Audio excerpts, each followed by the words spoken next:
Hello future nursing officers, स्वागत करता हूं आप सबका आपके अपने यूट्यूब चैनल शंकर नर्सिंग वाला पे। तो आज अपन बात करेंगे एक ऐसी वैकेंसी के बारे में जो भी हाल ही में रिसेंट में रिलीज हुई है।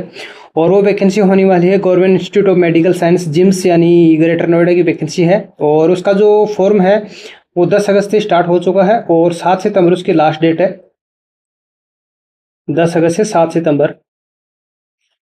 और आप सभी के लिए जो जितने भी नर्सिंग ऑफिसर बनने की तैयारी कर रहे हैं उन सभी के लिए एक गुड न्यूज़ होने वाली है। ये government institute of medical science की वैकेंसी है ये। और इसका जो एडवर्टाइजमेंट नंबर है वो ये है। अगर किसी स्टाफ को जो ऑलरेडी गवर्नमेंट सर्वेंट है, अगर किसी को एनओसी की नीड है तो उसको उस एनओसी में ये वाले एडवर्टाइजमेंट नंबर डालना पड़ेगा और उसकी एप्लीकेशन की डेट डालनी पड़ेगी, जो कि 9 तारीख को ये फॉर्म रिलीज हुआ था।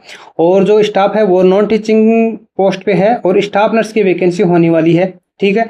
और सीबीटी मोड से एग्जाम होने वाली है ये।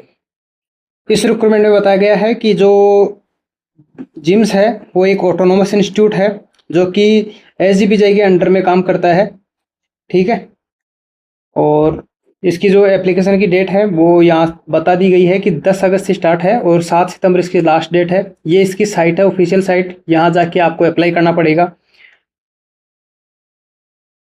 इसका जो फॉर्म है वो सिर्फ और सिर्फ ऑनलाइन मोड से ही फॉर्म अप्लाई किया जाएगा। अगर आप किसी ऑफलाइन मोड से या किसी अदर मोड से आप फॉर्म अप्लाई करना चाहते हो तो वो एक्सेप्टेबल नहीं है। सिर्फ और सिर्फ ऑनलाइन मोड से किया जाएगा। इसकी जो एप्लीकेशन की फॉर्म फिल करने की जो प्रोसेस है वो क्या होने वाली है, तो इसमें कैंडिडेट को पहले रजिस्ट्रेशन करना पड़ेगा। उसके बाद में जो फिलिंग डिटेल्स है वो भरनी पड़ेंगी। फोटो, साइन, सिग्नेचर और अदर डॉक्यूमेंट्स जैसे कि आपकी डिग्री है या फिर डिप्लोमा है, साथ में जो रजिस्ट्रेशन सर्टिफिकेट वगैरह हैं, एनओसी है, वो सारी अगर नीडेड है तो वो अपलोड करनी पड़ेगी। इसी के साथ में आपको पेमेंट करना पड़ेगा और लास्ट में सबमिशन करना पड़ेगा। इसका प्रिंट आउट निकालना है। The candidate can complete the all above mention procedure at once for the filling application. आपको ये सारी चीज़ें एक ही बार करनी है, बार बार करने की ज़रूरत नहीं है। चलिए नेक्स्ट देखते हैं। अब यहाँ आती है अपनी मेन काम की चीज़ कि इन्होंने 100 पोस्ट की सीट निकाली है। इसमें 100 पोस्ट पे वैकेंसी निकाली है ये। और इसी के साथ में जो यूआर है, all state candidates can apply UR category, ठीक है। जो उत्तर प्रदेश के कैंडिडेट हैं जो जनरल में काउंट किए जाते हैं वो भी इसी कैटेगरी में काउंट किए जाएंगे। बाकी की ये जो ओबीसी, एससी, एसटी और ईडब्ल्यूएस है ये सिर्फ और सिर्फ यूपी कैंडिडेट के लिए हैं। अदर स्टेट वाले कैंडिडेट के लिए अब नहीं है ये।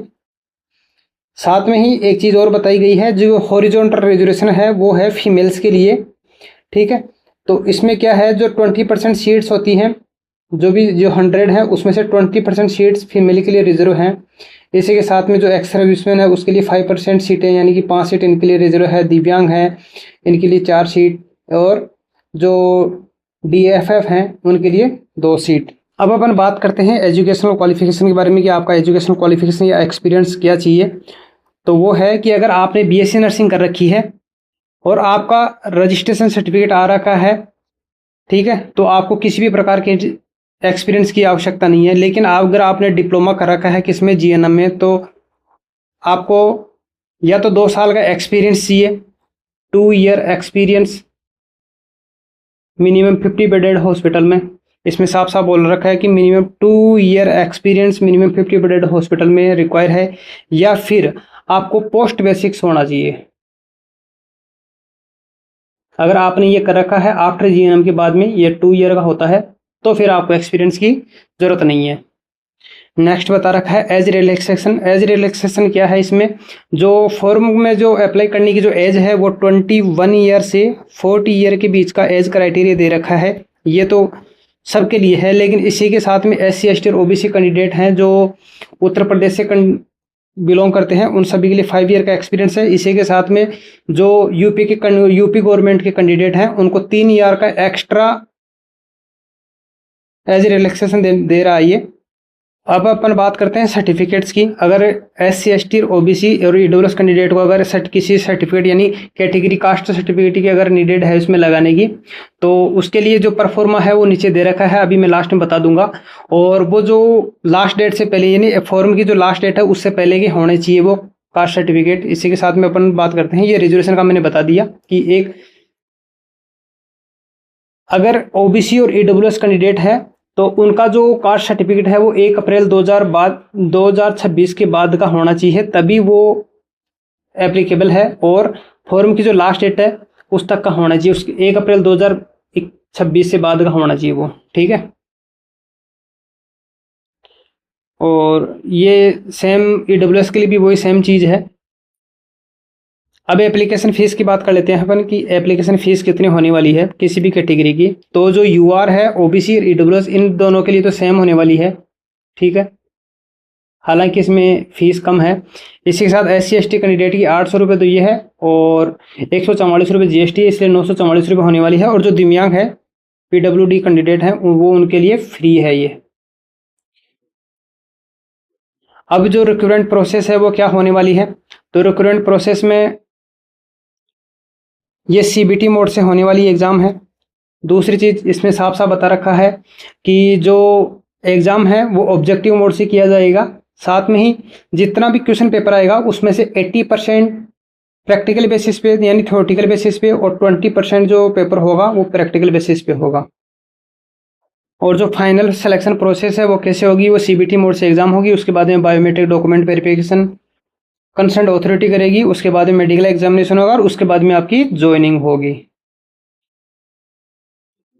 ठीक है। नेगेटिव मार्किंग क्या रहने वाली है इसमें, तो जो नेगेटिव मार्किंग है वो 1/4 रहने वाली है, और ईच क्वेश्चन 1 मार्क का होने वाला है। एक क्वेश्चन 1 नंबर का होने वाला है, और 1/4 यानी 0.25 मार्क्स होने वाले हैं नेगेटिव मार्किंग के, ठीक है। और अभी जो ऊपर बताया था कि अगर 2 कैंडिडेट या 2 से ज़्यादा कैंडिडेट अगर उनके इक्वल मार्क आ रहे हैं तो उनको उनका सिलेक्शन किस बेसिस पे होगा, तो उनका सिलेक्शन होगा अगर किसी का डेट ऑफ बर्थ, जैसे मान लो कि किसी का 98 है और किसी का 99 है और किसी का 2000 है, तो सबसे पहले जो 98 वाला कैंडिडेट है उसको दिया जाएगा। तो ऐसी चीज़ें होती है उसमें, ठीक है। सिलेबस के बारे में नीचे बता रखा है, अभी कंप्लीट बता दूंगा मैं आपको, ठीक है। इसमें एक मार्क फॉर रिव्यू के बारे में बता रखा है कि कई कैंडिडेट क्या करते हैं, क्वेश्चंस को मार्क फॉर रिव्यू कर देते हैं। अब उसमें 2 सीन है कि फर्स्ट तो क्या है कि अनआंसर्ड मार्क फॉर रिव्यू, अगर किसी बच्चे ने मार्क फॉर रिव्यू कर दिया और उस क्वेश्चन का आंसर नहीं दिया तो उसका कोई मार्क्स नहीं मिलेगा। लेकिन अगर किसी बच्चे ने मार्क फॉर रिव्यू कर दिया और अगर उसका ऑलरेडी आंसर दे रखा है और मार्क फिर फाइनल सबमिट से पहले उसने मार्क फॉर रिव्यू नहीं हटाया, तो उसका आंसर काउंट किया जाएगा। अगर उसका आंसर सही है तो सही काउंट किया जाएगा, नेगेटिव है तो नेगेटिव काउंट किया जाएगा, ठीक है। तो इस चीज़ का ध्यान देना है कि अगर आपने मार्क फॉर रिव्यू किया है तो उसको लास्ट में हटाना है, और अगर हटाया नहीं है तो आपका जो भी मार्क आंसर दे रखा है वो आंसर काउंट कर लिया जाएगा। और इसी के साथ में एग्जामिनेशन शेड्यूल और एग्ज़ाम सिटी वो नीचे बता रखी है, तो वो अभी कंप्लीट बता दूंगा मैं आपको, ठीक है। वैसे 4 सिटी में होने वाला है या आपका एग्जामिनेशन सेंटर, और एग्ज़ाम शेड्यूल क्या होने वाला है, उसमें 100 क्वेश्चन होने वाले हैं और 100 मार्क्स का होने वाला है, 1/4 नेगेटिव मार्किंग होने वाली है। जनरल इंस्ट्रक्शन के बारे में बता रहे हैं, candidate must fulfil all necessary eligible criteria, educational qualifications, experience age limit as per appendant guidelines, जो ऊपर बता रखी हैं जितने भी कि आपको क्या क्या चीज़ों की जरूरत पड़ेगी फॉर्म फिल करते टाइम पे, तो वो सारी चीज़ें आपको फॉलो करनी पड़ेगी। चलिए नेक्स्ट देखते हैं अपन। एक चीज़ इन्होंने ये बताई है कि all reserved category candidates of UP must maintain their category in the application. जो भी यूपी के कैंडिडेट है वो अपनी कैटेगरी को जरूर मेंशन करें, अदरवाइज आपको जनरल में काउंट कर लिया जाएगा, और यूपी के कैंडिडेट को ही कैटेगरी का बेनिफिट मिलेगा, अदर स्टेट वालों को कुछ भी कैटेगरी का बेनिफिट नहीं मिलेगा, वो सारे जनरल में काउंट किए जाएंगे। इस बात का ध्यान देना आप। चलिए नेक्स्ट देखते हैं अपन। इसमें तो इतना कुछ खास है नहीं। ये करेक्शन पोर्टल के बारे में बताया है कि correction in application candidate can modify their application only once after final submission. After एक बार कंप्लीट सबमिट करने के बाद में सिर्फ आपको एक चांस मिलेगा आपको उस फॉर्म को एडिट करने का, उसमें आप एडिट कर सकते हो। चलिए नेक्स्ट देखते हैं। अगर कोई कैंडिडेट है जो रेगुलर गवर्नमेंट एम्प्लॉय है तो उसको नो ऑब्जेक्शन सर्टिफिकेट लगाना जरूरी है। अगर वो उसमें शो करता है कि मैं कहीं और वर्किंग हूँ और मेरे को टेक्निकल रेजिग्नेशन वगैरह चाहिए, उसका बेनिफिट चाहिए, तो उसको एनओसी लगाना जरूरी है, ठीक है। और देख लेते हैं अपन आगे कुछ स्पेशल है तो इसमें ये जितने भी जो कैटेगरी सर्टिफिकेट के लिए है, ये सभी के लिए परफॉर्मा दिया हुआ है, तो ये सभी आप निकाल सकते हो। ओबीसी कैटेगरी के लिए है ये। और उत्तर प्रदेश के कैंडिडेट हैं जो कि ईडब्ल्यूएस है, ईडब्ल्यूएस से रिलेटेड है ये।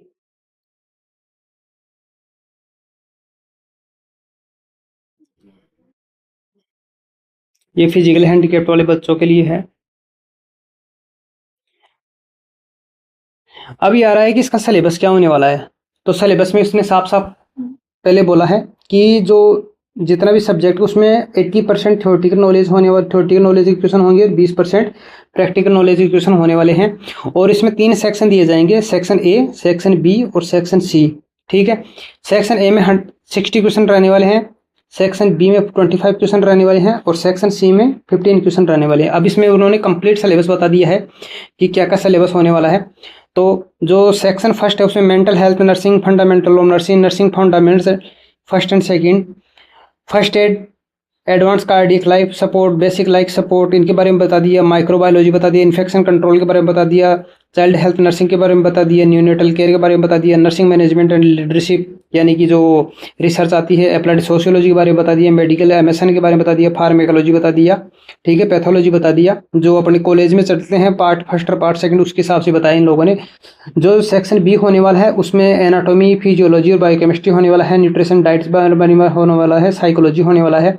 यहाँ साइकोलॉजी, अप्लाइड साइकोलॉजी आ गया और इधर आ गया मेंटल हेल्थ नर्सिंग, जितने भी डिसऑर्डर वगैरह हैं वो हैं। फॉरेंसिक नर्सिंग भी इन्होंने इंक्लूड कर दिया है। Standard treatment protocol used in national health programme, जितने भी नेशनल हेल्थ प्रोग्राम की प्रोटोकॉल वगैरह हैं वो यूज हैं। Nursing research and strategy research के बारे में आ गया। जो थर्ड सेक्शन होने वाला है उसमें बेसिक साइंस पूछेगा वो, कम्युनिकेटिव इंग्लिश के बारे में पूछेगा वो, जो भी है वर्ब है, एडवर्ब वगैरह हैं जो भी हैं, noun pronoun. Community health nursing के बारे में पूछ लिया इन्होंने, एनवायरमेंटल हाइजीन के बारे में पूछ लिया, प्रोफेशनलिज्म पूछ लिया, प्रोफेशनल वैल्यूज, एथिक्स, जितने भी अपने नर्सिंग होते हैं, ethics including bio ethics, health nursing, informative और टेक्नोलॉजी के बारे में पूछ लिया। तो लगभग इन्होंने सब कुछ पूछ लिया है, तो अच्छे से देना है पेपर को। और इन्होंने इस चीज़ पे भी ध्यान देना कि बेसिक साइंस तो आप लोग कर दोगे, लेकिन थोड़ा सा इंग्लिश के बारे में इन्होंने ऐड किया है। और इन्होंने ना ही मैथ के बारे में इंक्लूड किया है, ना ही रीजनिंग के बारे में किया है, तो और ना ही जीके के बारे में किया है। तो ये आपके लिए बेनिफिट होने वाला है, कहीं ना कहीं आपका स्कोर थोड़ा हायर साइड में जा सकता है, क्योंकि जहाँ मैथ, इंग्लिश, रीजनिंग वगैरह ये होती है तो वहाँ स्कोर हमेशा डाउन होने की चांस रहते हैं, क्योंकि आपको पता है कि अपने नर्सिंग वालों को वैसे भी मैथ, इंग्लिश, रीजनिंग, जीके ये नहीं आती है। इसी के साथ में उन्होंने जो रूल बता रखा है सीबीटी एग्जाम का, वो क्या सिस्टम है तो वो बता रखा है इन्होंने कि टोटल 100 क्वेश्चन का पेपर होने वाला है। बोथ मोड में होगा, ये हिंदी और इंग्लिश बोथ मोड में होने वाला है। ये ध्यान देना, आपके लिए बहुत अच्छी बात है। और ईच क्वेश्चन ईच मार्क का होने वाला है, हर क्वेश्चन 1 नंबर का होगा और टोटल जितना भी होगा 100 रिटन एग्जाम होगा वो 100 नंबर का होने वाला है। ठीक है। इसी के साथ में question paper shall include question general nursing, midwife वगैरह, इन सब के बारे में होने वाला है। जो भी आपने कोर्स कर रखा है उसके बारे में, बीएससी नर्सिंग ऑल करिकुलम, जो भी आपका बीएससी नर्सिंग का सिलेबस है वो कंप्लीट इसमें मेंशन है। No negative marks for awarded, अगर किसी क्वेश्चन का आपने आंसर नहीं दिया है तो उसका कोई नेगेटिव मार्किंग नहीं होगा। इसी के साथ में उन्होंने बोला है कि 0.25 नेगेटिव मार्किंग होगी अगर आपने क्वेश्चन नेगेटिव किया है तो ये मैंने आपको पहले ही बता दिया। पेपर बाईलिंगुअल होने वाला है, यानी हिंदी इंग्लिश में होने वाला है। इसी के साथ में अगर 2 बच्चे इक्वल मार्क प्राप्त करते हैं तो मेरिट जो होगी वो एज के हिसाब से होगी। इसी के साथ में जो कैंडिडेट जो ओल्ड होगा उसको हायर मेरिट लिस्ट में इंक्लूड किया जाएगा। इसी के साथ में जो मिनिमम क्वालिफाइंग मार्क्स होंगे वो उन्होंने डिसाइड किया है कि 40% होगा। वो किन कैंडिडेट के लिए होगा? जो जनरल, ईडब्ल्यूएस और ओबीसी कैटेगरी के हैं, इन सभी के लिए, यानी जनरल, ईडब्ल्यूएस और ओबीसी के लिए 40% है, एससी एसटी के लिए 35% होने वाला है। इन्होंने बता दिया ऑलरेडी कि 35% कैटेगरी बिलोंग टू एससी और एसटी कैटेगरी। ठीक है। इसी के साथ में इन्होंने और क्या बताया, a merit list shall be prepared based on prescribed cut off mark and candidates securing higher mark in descending order. जो बच्चा जितने ज़्यादा नंबर लेके आएगा उसको टॉप पे रखा जाएगा। तो सीधी सी बात है, हमेशा ऐसा ही किया जाता है। Appointment of the post staff nurse shall be made according to the merit list के आधार पर आपका अपॉइंटमेंट ऑफ पोस्ट को डिसाइड की जाएगी।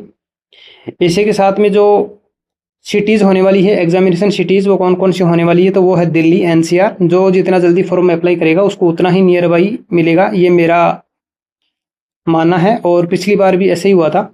तो दिल्ली एनसीआर, लखनऊ, गोरखपुर और वाराणसी, ये 4-5 सिटीज़ होने वाली हैं। ठीक है। और आपको अगर किसी भी फॉर्म अप्लाई करने में अगर किसी प्रकार की समस्या आ रही है, कोई प्रॉब्लम आ रही है, इश्यू आ रहा है, तो आपको एक हेल्पलाइन नंबर दे रखा है। तो ये वाले हेल्पलाइन नंबर है और ये वाली जीमेल है, अगर आप जीमेल करना चाहते हो तो। और उसका जो कांटेक्ट करने का टाइम है वो है सुबह 9 बजे से शाम को 6 बजे तक वर्किंग डेज में, यानी सैटरडे और संडे के, सैटरडे को हाफ डे रहेगा और संडे को ऑफ रहेगा। तो इसलिए आप मंडे टू फ्राइडे कांटेक्ट करने की कोशिश करना। बाकी ये आप सभी के लिए एक अच्छी वैकेंसी है और अच्छे से तैयारी करो। एक दिन में कुछ नहीं होगा, लेकिन एक दिन जरूर सिलेक्शन होगा आपका। और खुद भी विश्वास रखना है, अच्छे से मेहनत करनी है और रेगुलर कंसिस्टेंसी के साथ तैयारी करनी है।